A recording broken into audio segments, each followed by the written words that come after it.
নমস্কার, আমি অরুণাংশু দাশগুপ্ত। ৬৪ বছর ৭ মাস বয়স আমার। পাশে আমার স্ত্রী। নমস্কার, মৌসুমী দাশগুপ্ত। আমার 59 ইয়ার্স ওল্ড। আমরা দুজনে আজকে অত্যন্ত অসহায় অবস্থার মধ্যে পড়ে এই ভিডিওটা করছি আর কি। আপনাদের আমরা ভীষণভাবে সংকটপূর্ণ একটা অবস্থার মধ্যে দিয়ে জীবন কাটাচ্ছি। আজকে কেন আমাদের এরকম অবস্থা বা পিছনে কি কারণ ইত্যাদি ব্যাপার এগুলো সমস্ত বিশদে যদি জানতে চান, যিনি জানতে চাইবেন আমাদের সাথে ব্যক্তিগতভাবে যোগাযোগ করতে পারেন। আমাদের বলতে কোনো দ্বিধা নেই বা কোনো কিছু লুকোনোর নেই। যেটা হয়েছে যে আজকে আমরা বলতে গেলে আর্থিকভাবে রকম নিঃস্ব হয়ে পড়েছি। আমাদের একটিমাত্র ছেলে উপযুক্তভাবে শিক্ষিত, সে কম্পিউটার সায়েন্স ইঞ্জিনিয়ার ইত্যাদি MBA করেছিল। তো তার পেছনেই আমরা কনসেন্ট্রেট করেছিলাম সমস্ত।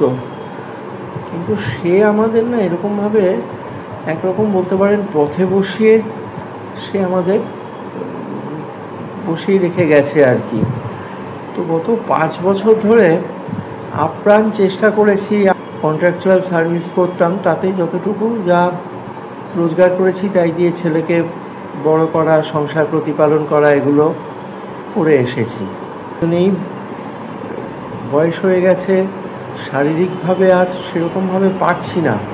তাও 5 বছর হলো ধরে চেষ্টা করেছি যে এই আমার দ্বারা যতটুকু সম্ভব যাতে আমাদের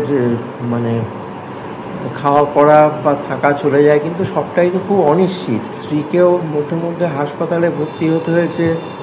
1 বছরের মধ্যে দুবার এরকম হয়ে গেল। তো এই অবস্থায় আমাদের যেটা আবেদন সেটা হচ্ছে যে আপনারা যারা এই ভিডিওটা দেখছেন বা যাদের কাছে পৌঁছবে, আমি তো জানি না কাল কজনের কাছে যাবে, এটা আমরা বুঝতে পারছি না, বা কজন দেখবেন। আমাদের 3টে ধরনের আর্জি রয়েছে। এক হচ্ছে যে আমাদের যদি এই দুজন বৃদ্ধবৃদ্ধাকে একটা কোনো ব্যবস্থা কিছু আপনারা কেউ দেখে দিতে পারেন আর কি, যেখানে আমরা বাকি জীবনটা অতিবাহিত করতে পারি। একটু খেতে পড়তে পেলাম আর থাকতে দিল কেউ আর কি, এই একটা।